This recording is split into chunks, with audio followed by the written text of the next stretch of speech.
flag of the United States of America and to the republic for which it stands, one nation, under God, indivisible, with liberty and justice for all. Today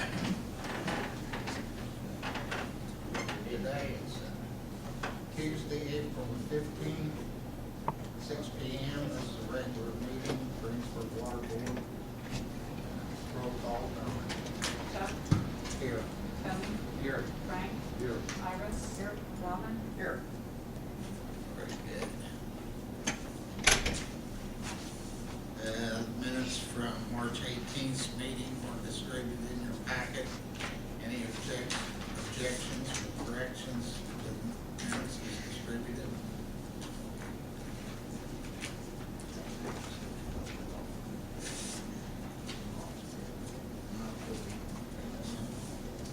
First order of business, utility service group.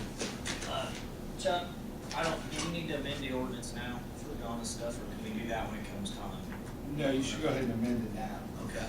No, Just entertain a motion to amend the agenda to add. Make the motion that we add, we'll hear from Enhanced Telecommunications for water office. Got a second? For the bill? It's not a bill, it's a proposal for a new phone Okay, a system. proposal for a phone system, I'm sorry. I'll second. Motion been made and seconded. Roll call, Chuck? yes. Tony? Yes. Frank?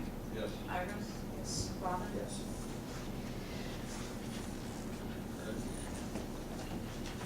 Where you put that on the agenda, last item. Chris, Yeah, I'll be here, thank you. okay. Now we're ready? Ready. This is Mark Hanlon, with Utility, with Utility Services Group. He wants to do a presentation. I met with him a couple weeks ago, maybe a month or so ago, I can't remember what it was. Anyway, he wants to do a presentation on our water towers, possible contracts, so that'll. Mark, thank you. So I'll just go ahead. Mark Hanson, I am a sales engineer with Utility Service Group. In this presentation, we'll just go through what tank asset management is, tank mixing, and about our company and what we have to offer for tank asset management. So I'll just run through PowerPoint. Who's Utility Service Group? What are tank inspections, tank mixing? What is asset management for tanks? And also, how can we provide that? So first of all, we're owned by a large company, Suez. They're in water and waste. But Utility Service Group is a 50-year-old tank company. We're the largest tank service company in North America. We have over 5,500 tanks in North America under our tank asset management program. And we're also involved in water quality, such as pipe cleaning, mixing, trihalomethanes removal, well water services, and we're taking that same asset management business model into a lot of the different parts of the water distribution. I'll get through this kind of sales stuff real quick and get right into it. But first of all, when you're dealing with tanks, you're concerned about 5 things. You're concerned about safety, OSHA regulations, fall prevention devices. So what we do is we climb a tank and assess it and cover these 5 categories: safety, sanitary conditions, your tanks are holding your water, making sure the tanks are sanitary. Structural, we check out your steel structure, the wells, wind rods, etc. Coatings, of course. Tanks is all about the paint coating. So we look at the type, the condition, heavy metals, thickness, adhesion, and then finally security to make sure your tanks are secure, to prevent vandalism and so forth. So we check out these 5 things when we assess your tank. In a program, we're on your tank once a year, and we check out these 5 categories of tank asset management and give you a report. So your tank is up to condition. We look at what's at risk of failure currently under these 5 categories, and then we also look at down the road what's at risk. Your tank is eventually going to need to be painted again and again, so we can estimate when the next paint cycle is going to be. Safety, we're looking at, again, someone's on your tank every year. In our program, we have a person who climbs your tank every year and inspects it. Every other year, we have somebody come out there and wash out the tank so the internals are clean. So we're checking out safe conditions, missing safety climbs, etc. We climb over 6,000 tanks a year. I'm a climber myself. I climb all my tanks, but I have a full-time climber in Indiana also. Making sure your tanks are up to specifications. OSHA, you have an older tank on site here. I'm sure there's some recommendations to make there. OSHA wants to make sure the man-ways are proper size, etc. This year I had 3 customers call me their tanks collapsed because of the freeze. So we have non-freezing vents, so there's ways to prevent freezing in tanks. Sanitary conditions. Your tank is breathing in air at all times, bacteria, and there's water stratification going on. We believe all tanks should have a mixer in it. And so that's something we assess also. Mixing the tank provides chlorine in the complete tank and also eliminates freezing. So our recommendation is to wash out your tank every other year. AWWA recommends every 5 years. So washing it out, and this is a pretty bad example. Hopefully there's no animals in your tank, but there's definitely a lot of bacteria in there. Your tank is always breathing. Structural, the same thing. The tank should last forever, so we're making sure the structure is in good condition and making recommendations and having the services to fix that. We have 11 service centers in this area with our welders, painters, inspectors, so we can service your tanks. It's all about mobilization. Your assets here in the city, it's about having crews in. The cost is about mobilization. Structural. Wireless companies will put cable up there. We manage those contracts for our customers. We manage over 2,000 contracts with AT&T and Verizon. If you're interested, we could do that for you. We take 30% of the revenue, give you 70%. You couldn't do better than that with our negotiating power, but we don't allow them to do things like this. We make sure that when the cables and antennas are up there, it's structurally sound for your tank. We let our crew deal with the headache of negotiating with these large companies. All you do is get the revenue. Coatings, it's all about coatings. A tank should last forever. A steel tank should last forever. It's about maintaining the coating. Your tank is steel, the zinc primer, epoxy intermediate, and a urethane top coat. It's all about maintaining that. And I'll go through that in a minute here, where the costs lie and how you can save money by maintaining your coatings. We do adhesion tests, check for metals. Interior, we inspect the interior. Your epoxy coating inside should last 15 years. If you take care of it, if there's ice scratching it, it doesn't last that long. So we believe in putting mixers in there to eliminate the ice in tanks. Security, since 9/11, and of course, teenage kids, you want to make sure they're off your tanks. It's a very dangerous situation. In our program, any type of vandalism on your tank, that's covered in our contract. There's no out-of-pocket fee if these things happen. It happens all the time. I'm talking about tank mixing. You've got some big tanks on site here. These tanks have water stratification. You've been in water, of course, lakes, you're standing in there, your feet are cold, it's warm on top, it's water stratification. It happens in your tanks. The reason is because even 10-degree difference in your tanks is 20% density in water, and you can't mix dense water. So here's a little scenario. This is what your tank looks like. The sun warms the top up, and all of a sudden you're filling in groundwater from the bottom. It's very dense water. It's not mixing up in the tank. And as the tank draws down in the daytime, what you've done is you made a stratified layer, thermocline in here, in the middle here, and it really doesn't mix. We see this all over in all tanks. And so what happens is we never put our chlorine up on top here because that water is stratified. And that's a problem, okay? Because we don't know what's up there, and that's all water that we're providing to our citizens. And but all along, we're sampling down here. The water plant's getting good samples until that water comes out of there. And it will come out of there. In the end, it flips.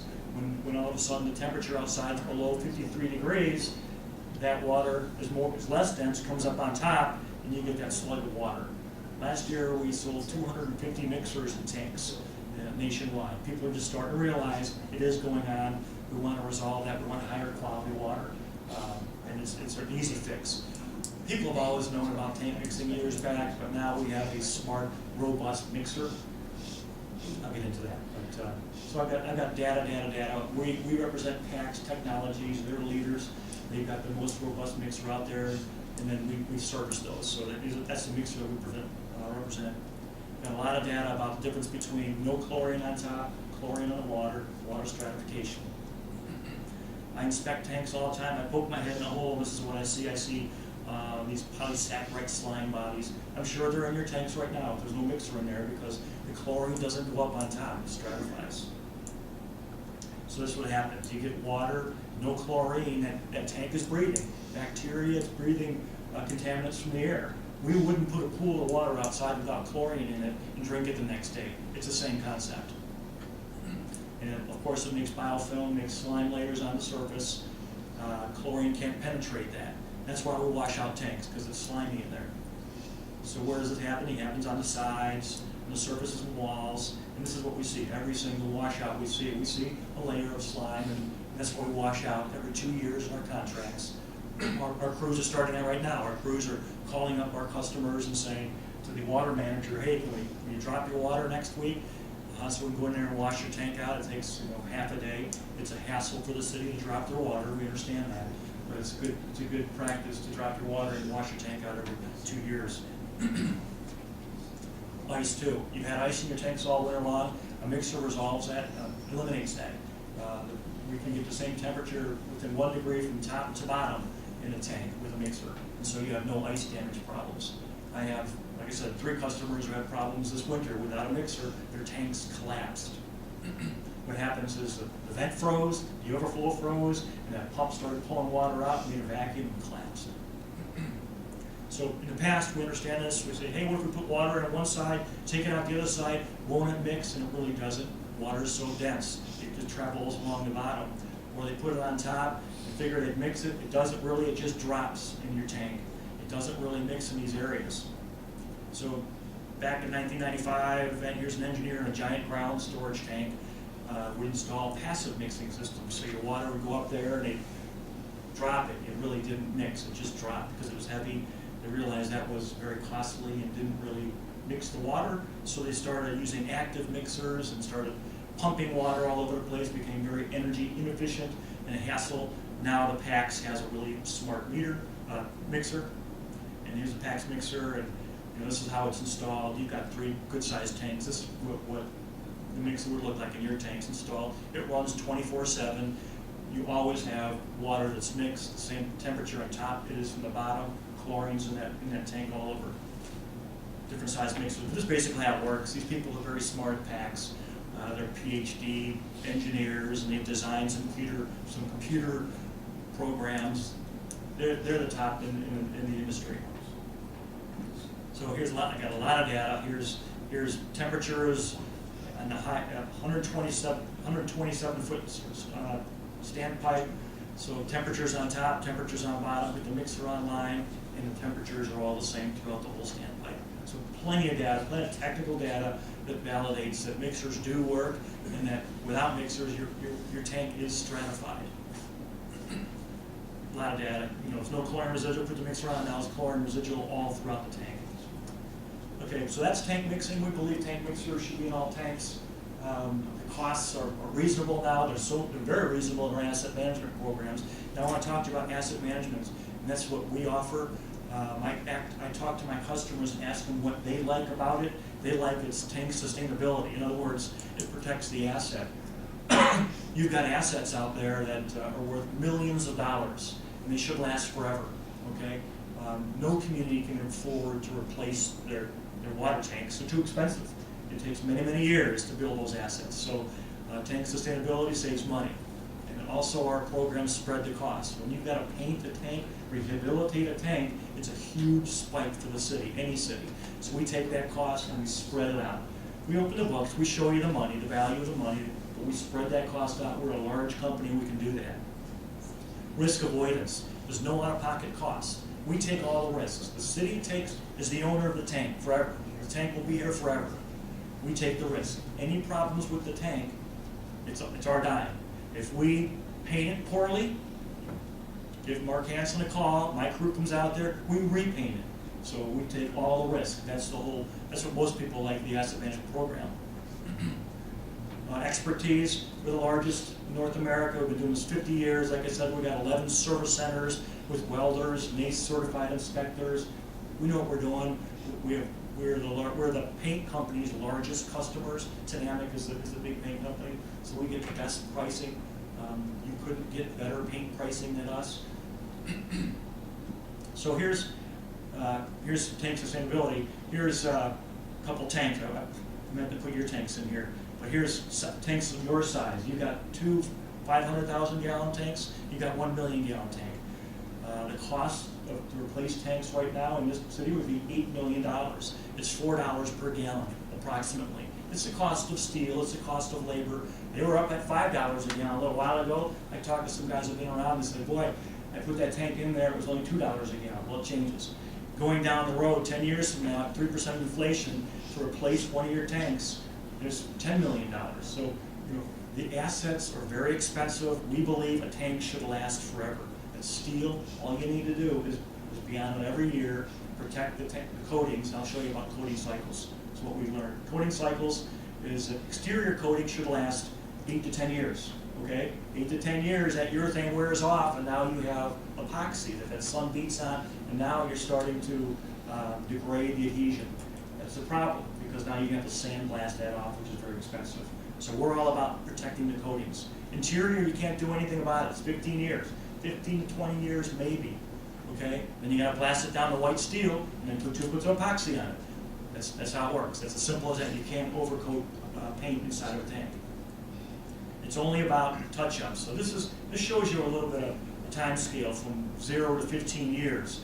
If one of your tanks got overcoated right now, in our contracts we have not to exceed language. So the customer is paying us a fee to take care of that tank, and we have not to exceed language. You will get we will tell you what type of paint we'll put on there, what surface prep we'll give for your tank, and when not to exceed years of when we'll paint that tank. So you know that tank will be taken care of. We'll tell you how we'll be on that tank every year. We'll wash out. We'll tell you exactly what we're going to do, even though that 9 years from now, someone may not be on here, but it goes on. The contract goes on, and your tank is taken care of.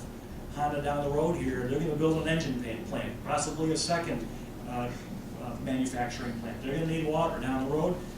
These 3 tanks that you have in your city, you couldn't afford to lose one of them.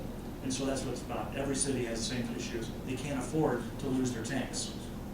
Traditional business model, and this is my competition, how people used to do business. We have only 5,500 tanks on our program nationwide. I have about 34 in Indiana, but traditionally this is what we used to do.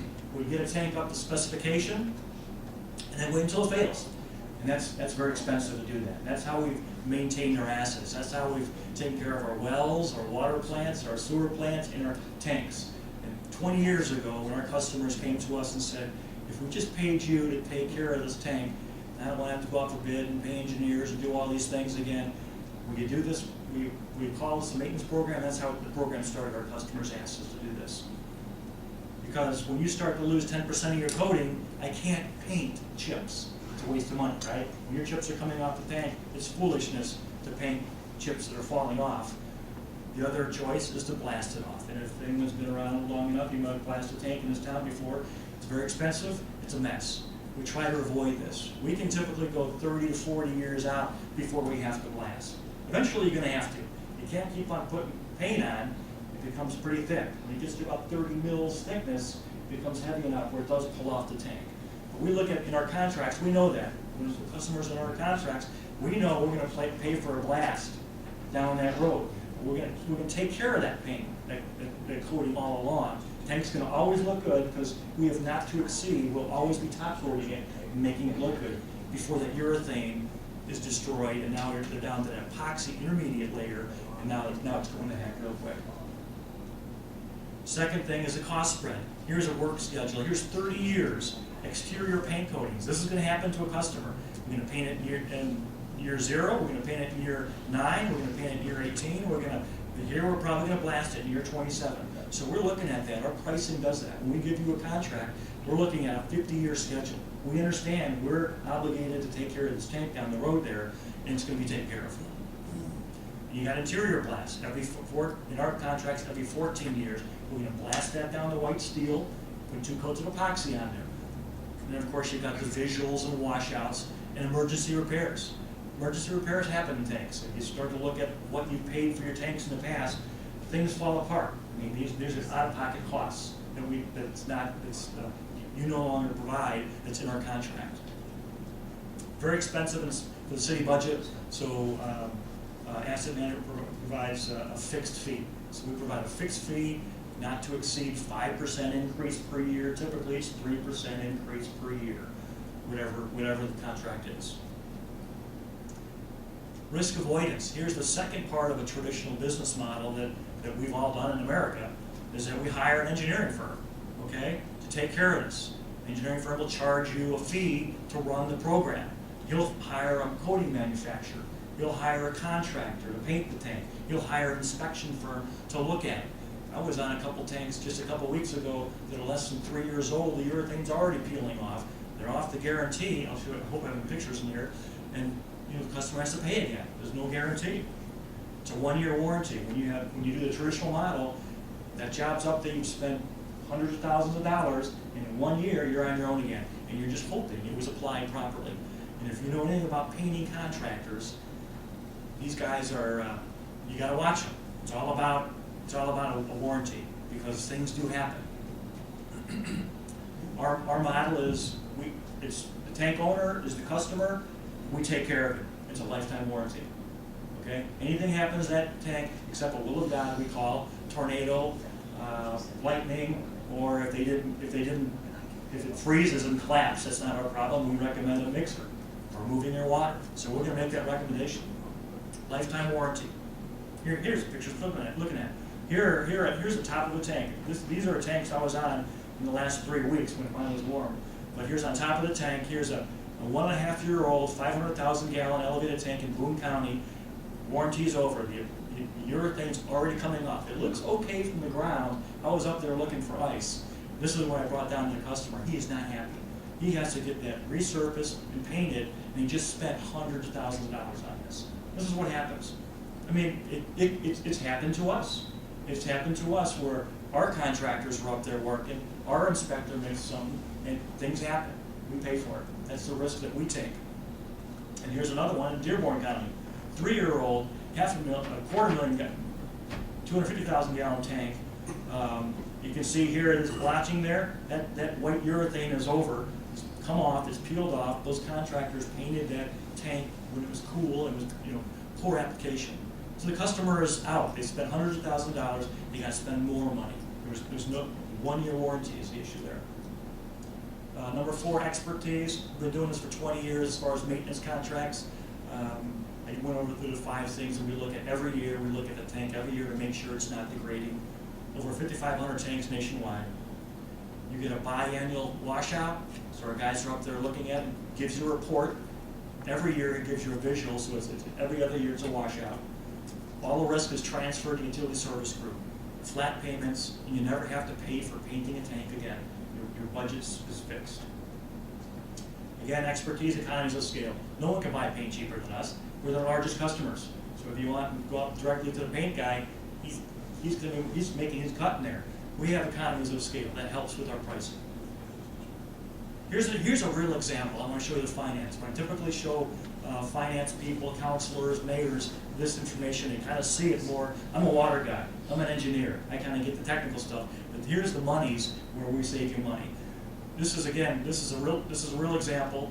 This year, a tank in Indiana, exterior that they need some work done. So I climbed it, assessed it, took 100 pictures, took my paint samples, analyzed for heavy metals, analyzed what type of paint is on there, brought it to pricing. Pricing gave me $139,492 to do specific work. Exterior, overcoat, interior renovation, and other repairs. And that work is very, they took that and bidded it out. We're very competitive. So the customer's going to pay $139,000 to get this tank where it needs to go. Okay, what they get is a visual inspection, and then after a year, it's over. Okay, I got the scale of years here again. Guess what? In about 10 years, they've got to do this whole job again. That paint doesn't last forever. In our contract, we say not to exceed 9 years on overcoat, but it breaks down. And so in 10 years, they got to do it again.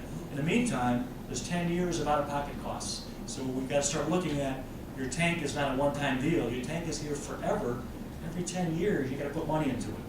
In the meantime, there's out-of-pocket costs. So what we do is run that tank every year. There's a lot of people out there who sell services. They'll typically charge you $1,000 to climb and inspect your tank. We do that, that's in our contract. So we do that every year. Biannual washouts, they're about $2,500 for it. Have a guy go outside your tank, power wash the tank, have a crewman down there, and, to clean your tank out. Emergency services.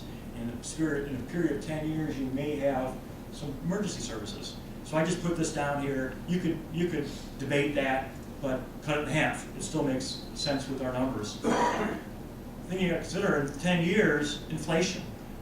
Tank painting is 80% labor, 20% paint. Okay, labor goes up, fuel goes up. It's typically about 3%. Who knows what happens if we have oil crises or something? But it's typically been about 3%. So I just took this number here and cumulative 3%. And now you're dealing with $182,000 in 10 years to do the same work. So in 10 years, you got the initial renovation, you got out-of-pocket costs, and then it's going to happen again in 10 years. It keeps on happening in 10 years. And so you got a big spend here, $350,000 just to get into that second paint cycle, we call that. I want to compare that with our model. And this is what I do for my customers. When I get their real numbers, assess their tank, get the water manager to agree on this is the work that needs to be done for OSHA, for AWWA, just to make sure, or for the city. They want logos on there, they want whatever they want on there. This is the work they want done. I provide this pricing and comparison. So with our program, as you see here, we're visually inspecting emergency repairs 1 year and washout. We alternate inspecting and washout every year. First year, there's no cost. We're going to take that and spread that out. This customer doesn't want to come up with $139,000 right now. They want to spend that money some other places. So we'll spread that out. And I talk to the customer and negotiate. What would you like to see? A 3-year spread, a 5-year spread, an 8-year spread? I'll show you the money. There's a cost of money in there, but it helps you out to spread it out. It's not magic. It's pretty simple, but we're large enough we can spread that out. Also, in 10 years, they're not going to pay for anything. They are done paying for paint. So in addition, they get emergency services for free. Anything that happens at that tank, give me or my customer service or my operations crew a call, and we're out here taking care of that tank. It's about transferring risk. So the numbers, in this particular case, we're charging this customer $37,692 per year for 5 years. That takes care of that, getting that tank up to speed. Call it upfront work, that initial $139,000. So they start paying us $37,692 a year. Then year 5, they paid for that work. Now it goes down. Now they're into the maintenance contract. And then now start paying us $18,000, a little over $1,000 a month in a maintenance contract. Now what are they paying for? What are they getting? What they're getting is they're never going to have to pay for paint again. They're putting money, that money is building up because we know we're going to have to paint this tank in 9 years outside. We know we're going to have to paint this tank inside in 14 years, not to exceed language in our contracts. So we're building that, and they don't have to worry about it. And they can look at that schedule if they want. It moves depending on the condition of the weather, but not to exceed language. But bottom line is they're saving money. See, like our total is $282,000. In this particular scenario of getting into the second cycle, and this is a small job. This is just a 250,000 gallon tank. Here's $70,000. So I always see the cost savings when we do it this way. When you look, if you look at the cycle of you're going to paint a tank now, you're going to have to look at it in 10 years, and it's going to be 3% more. So again, this gets all technical, but someone says, well, what kind of work is that $139,000? These are the things that we do. We recommend. So like we assess your tank or make these recommendations, and this is what the bill is. So again, there's the upfront cost spread, and then there's a lower fee, and that's kind of how our business model works. Again, annual inspection reports, every other year washouts, emergency services, no extra costs, never have to pay for your tank, paint your tank again. You can set an annual budget, no change orders, and no savings long-term and short-term. It's hassle-free. Here's my customers in Indiana, got 3 times more in Michigan. We're in the Midwest. We started in Perry, Georgia 50 years ago, very, very strong in the southeast, south. We're up here growing, been here for 9 years now. Thank you.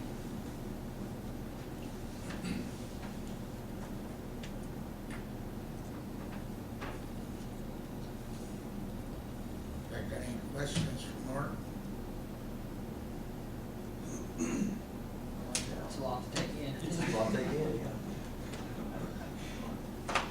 It's a lot. It is. If what I would like to offer is, you have 3 tanks out there. They're worth $8 million of assets. You gotta take care of this group here, or the next group, or at one point the city does. I would offer, I would assess them and share with you what my assessment is, learn what you want done with these tanks, and then we can look at numbers. It's all about numbers. It's all about if you can save some money, you can take care of your assets. That's what it's all about. And this is just a PowerPoint presentation. But when I get up there and assess your tank, take 100 pictures, we look at what needs to be done, what our recommendations are, what you want done, then we can put costs to it and put it in a program and see if, see if you can see the money savings. That's what I'd offer. The assessment doesn't cost us anything, right? I mean, it's just, Exactly right, Chuck. Okay. If I sense that there's customers that understand this and open mind to do it the non-traditional way, but to do it the way it's growing, I'll assess it for free. That's my value. I'm not looking to make money assessing, but if you're interested in looking at a program, a presentation with real numbers, I'll definitely climb those 3 tanks and show you what we recommend.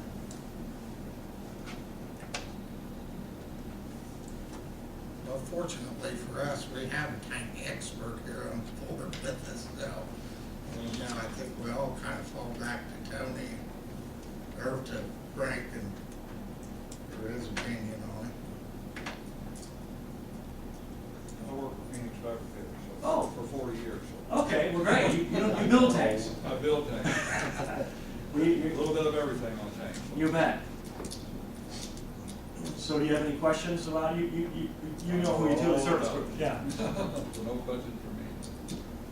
No, if they want to get them assessed, that's totally up to the rest of the board.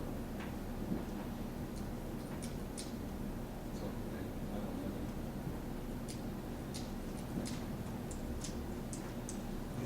I don't know. Thank God. Okay with assessment. Yeah, sounds Okay okay with to me. assessment. Yeah, sounds good. So is that something we want to make a motion Make to? a motion that we give Mark Go ahead and assess the assess 3 elevated tanks in the city.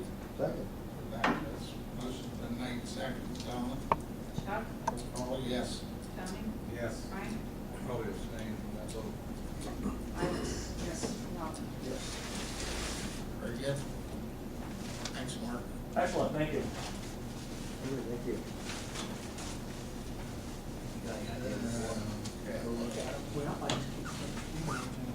Water leak policy, I see it doesn't need that. All I did was, add the verbiage of the one adjustment for our.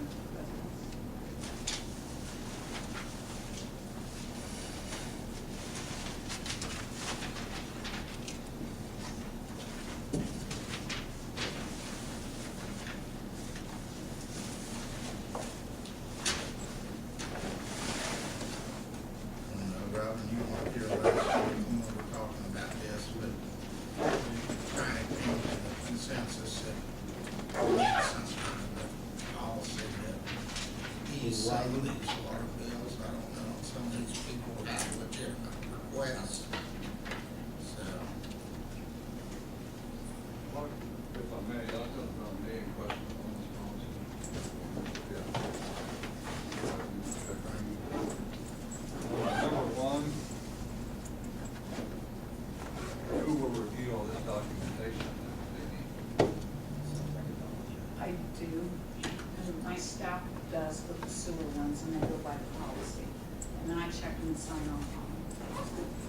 If they ever have questions, they ask me if it can be approved or not. And that puts a burden on you to review this legitimate. If there would be any question, I would bring it before the board. On number 2, then, it says, under the ground or under the house. Or within the house. So that's That would be three. number 3. other than underground and into the house may be considered by the board if the customer's water bill is over $400. Under those circumstances, the owner could not control. Which would be like the gentleman that the door was open to his house and it was in all his pipes inside the house frozen, busted, and nobody was around. That would be an example. Yeah, I know. It was during that really hard freeze that we had. I mean, I just beat this to death, I guess, but circumstances that the owner could not control, I mean, we need to have a definition of that. Maybe go over the trees. It's out of control. Just putting it out. No, what you're saying. Yeah. I mean, I'm putting that out because it puts so many more gray areas. I guess in the first, or number 4, the remainder may be adjusted. That, who decides may be, that be the board as well? Definitely beginning point. I just kind of threw Okay. something together I didn't just know to make it, just get a starting point. Well, I think Okay. anytime you have a policy like this, you're gonna have exceptions to the rule. There's always gonna be that, I don't know, it's I pretty put simple. may in there and it's, instead of can because you know, maybe that's can gonna says cover it will. 80 to 90% of our problems. Well, and It gives us somewhere to start. yeah, I mean, I just worry about if you put something there to start, then what happens? I mean, then you gotta start. And then there's nothing here that references a business. It only says residence. Very true. And what if Arby's has a leak parking lot, then why is it? I'm looking at that like it says residence, so what, Yeah. does that need to be in, cover every? Right. The customer, Instead of the house, be a structure. Only one adjustment for residents. I mean, it references house, under house, Yeah. One adjustment for how often, lifetime, year. so I mean, that's our question on that time. Lifetime. What were we discussing? Maybe that We was your talked- option, was I thought we said 5 years. 5 years. That's what I brought out. 5 years. I'm kind of with you, Frank. I think this more muddies the water than not. I mean, without, Unwritten policy that we've used for many, many years, that predates most of us. Yeah, if you don't have a policy, you cannot adjust off water. And the reason why it was brought up before the board last month is because of 3 months of estimated bills is the reason why. I knew there would be a lot of problems, and we did have quite a few, but nothing crazy. I did a couple scenarios on if this policy or one similar to this, but the same type of thing would be in effect. 2 different customers would have gotten a credit of, one was $70, the other was $150. There's 3-month estimates where they leaks. These 2 were leaks. One of them was clear back in December, and we finally got a reading in March. And one of them didn't have any idea until we got the reading. Or a new meter system will fix that. Yes, absolutely. and that's Yes. what I had in the one thing, Yes. are we getting, going backwards a little bit, but we're going forward, if we're gonna eliminate that completely in the year, or we're gonna have more battles that we can vote off or something, we've got the new system where you're gonna know immediately. We can find out if the meter's installed, it takes a couple weeks for it to build up data to know whether it has a large leak or not. But after that, we get notifications. We And can that's notify one of the the things, customer. are we doing this in haste, that we're gonna have not gonna need it at all. I will say I did get a copy of another adjustment policy, which was very lengthy, and they had all kinds of different, right. yeah. So, And I've been to a couple of different cities here recently, and they do like we currently do. they do not have an The ones actual out in policy. Missouri and North Carolina, They and I always ask for those meetings. portion of my Yes. water. Not, they always say is, once you get to that point, if I had a leak at Delta Phosphorus, so there's 2 million gallons, so it Right. doesn't cover that, I'm not throwing it out. Right. Mhm. If we only restrict to the household, we're going to lot of different, yeah, there's a lot of different, If I may, I will add that it's impossible to draft around every contingency. Sure. But certainly, once you start down, once you put something in writing, you have opened the floodgates of potential behind, well, I fit in this, or I don't fit in that, or, you know, you pretty much have a currently, your unwritten policy seems to be doing well for you. And if you think it's going to ultimately be a moot point, which I tend to agree based on the information, the system that you're putting in, you may be creating a policy that ultimately becomes moot and then needs to be amended in and of itself.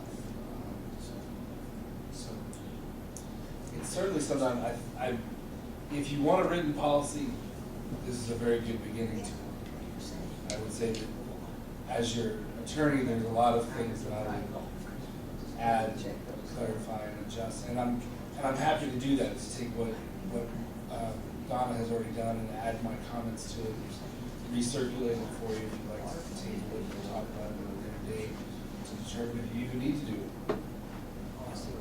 The one you said was very lengthy, I think, so it probably covered, he said as many scenarios as you possibly could. Oh, yeah, I can make Yeah. pages and pages and pages. Yeah.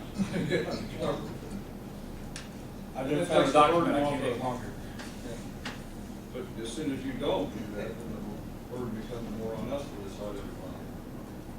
Unless it's well, if we don't have one, we can't adjust, right? Correct. No, I do agree that statutorily, if you do not have a written policy, you cannot You cannot adjust. adjust, Right. so you don't have, yeah. So it's a very easy debate at that point. We don't have a written policy, we can't adjust your water. Have a nice day. But at this point, it's me, Done. it still gets back to, we're putting in a new system to eliminate a lot of this, so I just don't see, I just can't go. And in the 3-month period, we've only had 2 that actually look like major leaks. No, I One just that used doesn't. 2 of them. We did a bunch of adjustments on sewer over the month. I couldn't even tell you how many. There was 2 that I pulled out that was above and beyond this amount that were able to, would have been able to get an adjustment, just to use for scenario to show you Still, what kind of money we're looking at. but the new meters is supposed to eliminate all of this. We will get notification of, the way it's working right now, and we have 800 and some in the ground right now. We get emails after all those readings come in, which they come in every day. We get notified, so that is working fantastic. So then what's the procedure if you get an email and you say, oh, this is high water use, you notify the customer? Give them a phone call and go over it with them, and then ask them if they want a copy of it, because we can print it out. It shows, there's a graph that shows the consumption per hour, or you can do a printout with how much they use, and you can do it in cubic feet or gallons. Have you had any of those calls yet? Oh, yeah, every week. And people taking care of it then? So you're already using it? Yeah, Oh, oh, absolutely. We've been using it since we started. Oh, good. Yeah, Good. it's wonderful. Are they appreciative of the phone call? Yeah, we've had a few people ask for their old meters back up as well. These are more accurate. These are more accurate. Absolutely, they love it. Yeah, we can tell them when they're getting up to flush the commode, basically by guessing at the hours, using water treatment. We don't quite word it that way, that's not true. Sorry, apologies. Yeah, that part is working well. It's fantastic. I just don't know what's in the point of focus on that kind of service rather than this. Because I think you might get some money in it up. When you got a few months. Yeah, or mine a was- year or whatever we got, but. Yeah, like I said, I wanted something, if, just run it past you and have it ready last month in case when we got the billing for April, it was gonna be crazy because we've never, since I've been here, went 3 months estimating ever. And we had a horrible winter, so that's kind of why I threw something together really quick, just Oh, I understand. to have an out in case people had like a humongous water bill. A lot of leaks go undetected just by getting in old storm sewers and old apply to get the tile better, it takes it away, and you don't even know you have it, but we actually get it. I'll move the, table this for further meeting. Like I said, Motion's been made and seconded, we table the water leak adjustment policy to a later date. Roll call. Beth? Yes. Tony? Yes. Frank? Yes. Iris? yes. Robin? Yes. Yes. Thank you. DNR report on the Upland Dam. Rick? Gonna give you a dam report. Actually, you have the copy of the DNR letter that was sent to me after Christopher Burke submitted it to him.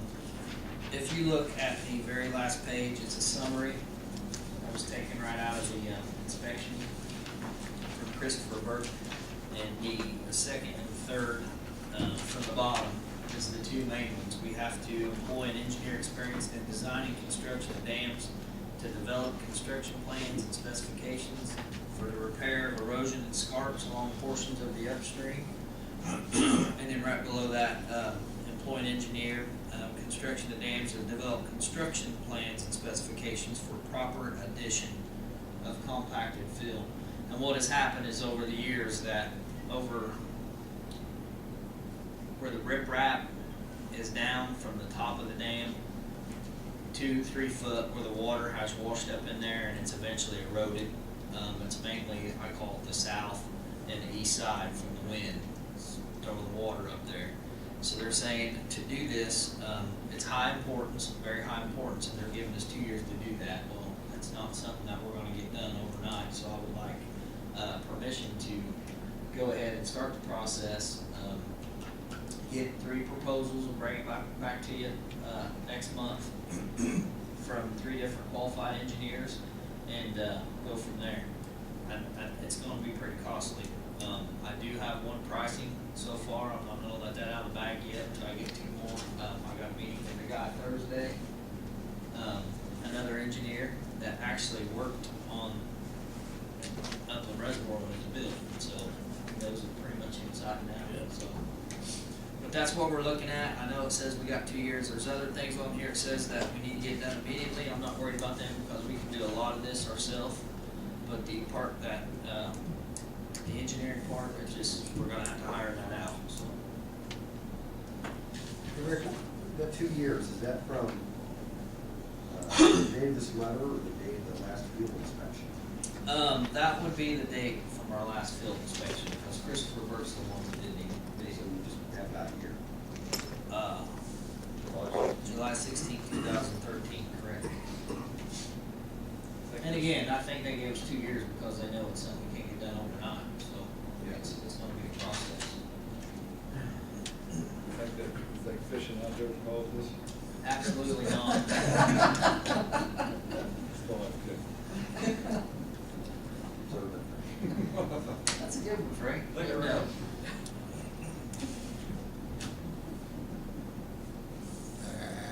I'll make the motion to give Rick the authority to talk to an engineer about the design and construction of the dam at Upland Reservoir. Second. Motion been made and seconded. Roll call. Chuck? Yes. Tony? Yes. Frank? Yes. Iris? Yes. Robin? Yes. Very good. Thank you. I should have 3 for you next month. Sounds good, Rick. There was also one other thing I wanted to ask the board if it was okay. I had a gentleman approach me a week or so ago, and he's involved in a carp club, and he would like to have a carp tournament up there. And I explained to him that we tried this one time, and we had no luck. And he assured me that he knows how to catch them, him and his buddies, this carp club. And what he wants to do is hold it the Sunday after the Saturday, the first Saturday of June. So, and I told him I don't have no problem with opening it up for him if it's okay with the board. But he's also going to get a hold of pay lakes, different pay lakes, to see if they want to bring some troughs down. So instead of just getting the carp out of there and doing whatever, that they will actually haul them off for us and take them back because people pay these pay lakes to fish for carp. Can't imagine that, but they do. That's what it said. We need to get rid of some carpet on there. Absolutely. And the first weekend of June when I opened it up, and I would like for the board to come up and see it, it is unbelievable, the carpet that's in there. And keep in mind, I've already had this brought to my attention that you can't catch the carpet that's in there. You cannot catch the grass carpet that's in there. They won't bite. They also do not reproduce. So the carp that we're trying to catch has either been pumped in from the intake, or it's been brought in on bird legs, or some sort, the egg. So I just wanted to put that out there. We haven't put grass carp in there for probably a good 10 years. We might need to look at doing that shortly. But again, that would be the first, I believe it's the first Sunday of June. It'd be the day after we open it up for the regular fishermen. And I'm assuming all the same rules apply with the. This repair of the dam, fear. There could, I don't know how all this works, but there could be when they do their work, we might have to rope that, south or east side off, to keep them off of. That is a good possibility. I'll definitely keep it on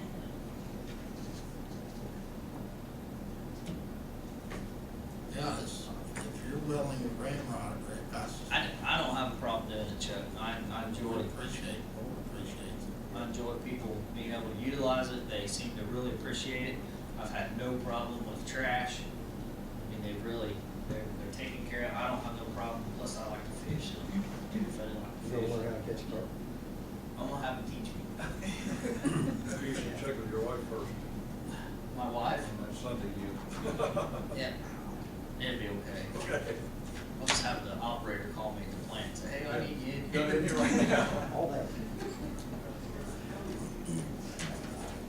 So June, that first Saturday in June, that's when you'll start Yeah. together. Yep. Well, every time I've been out there, it's well organized and everybody behaves and everybody's having a good time. Yeah. Everybody Enjoy it. as clean as a whistle. Yep. Every time I've ever seen it.